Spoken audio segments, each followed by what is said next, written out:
জানি না আপনারা এটা কখনো খেয়েছেন কি না। আমার মায়ের হাতের অনেকে আছে কচু শাক তো চেনেন, ডাল দিয়ে কচু যেটা আমাদের বগুড়াতে বলে কচু শাক, সেটা হচ্ছে কচু ঘাটি বলে। তো আমি মাকে একবার বলছিলাম যে কচু ঘাটি আসলে আপনার হাতের খুবই মিস করতেছি। আমার মায়ের হাতের কচু ঘাটি কেন জানি না এত মজা লাগে। মায়ের হাতের সব রান্নাই আমার খুব মজা লাগে, কিন্তু কচু ঘাটিটা অনেক বেশি মজা। আমার নানা খুব আমার মায়ের হাতের ডাল, এই কচু ঘাটি খুবই পছন্দ করতো।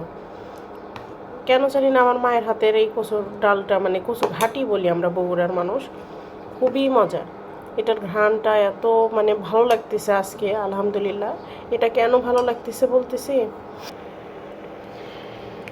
আমার মানে ঈদ থেকে আসার পরে এখানে আমি টানা 10 দিন সর্দি থেকে এত নাক বন্ধ হয়ে গেছিলো যে কোনো কিছুর আমি ঘ্রাণ পাই নাই। এটা খেয়েও মানে মা আমাকে 2 বাটি দিছে। আমি এর আগে খাবার গরম করছিলাম একটা, সেটা ভাত একই জিনিস, মানে মানে কোনো স্মেল পাচ্ছিলাম না জন্য মাছ খেলেও যে ফিল, মাংস খেলেও সেই একই সেম রকমের টেস্ট। মানে আপনার ঘ্রাণ নাই জন্য আপনি কিন্তু মানে আমি টেস্ট কোনো কিছুর বুঝতেছিলাম না। তা আমি মা এটা 2টা দিছে, 2 বাটি এরকম কচুর ডাল কচু ঘাটি যেটা সেটা দিছিল। তো একটা তো খেয়ে ফেলছি। আজকে আলহামদুলিল্লাহ আমি গতকাল থেকে আর কি ভালো মতো একটু স্মেল পাচ্ছি খাবারের। আলহামদুলিল্লাহ আমি এই 10 দিন এত কষ্ট পাইছি, আল্লাহর সাথে মনে মনে কথা বলছি যে আল্লাহ না, মানে আমার নাক না ঠিক করে দেওয়া পর্যন্ত আমি এই স্মেলটা পাবো না। মানে আমি একবারে অনুভূতিহীন মানুষ হয়ে গেছিলাম।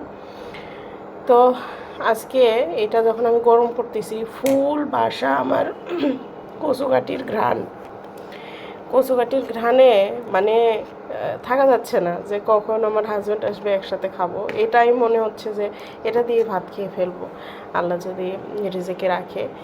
এত মজা। আর আমি সবসময় আমার মায়ের হাতের তরকারি খুবই মিস করি।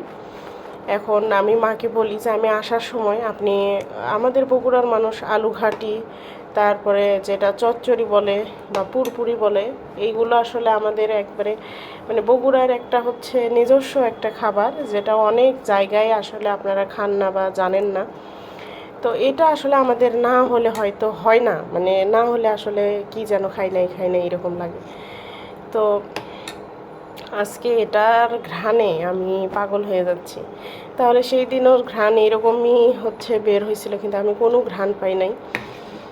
তো কে কে এরকম কচু ঘাটি খান? আসলে অনেকেই ডাল দিয়ে কচু হচ্ছে এটা করে, কিন্তু আমার মা যেটা ফোড়ন দেয় এটার টেস্টটা এত মজা হয় মাশাল্লাহ। তো সবাই ভালো থাকবেন, আল্লাহ হাফেজ, আসসালামু আলাইকুম।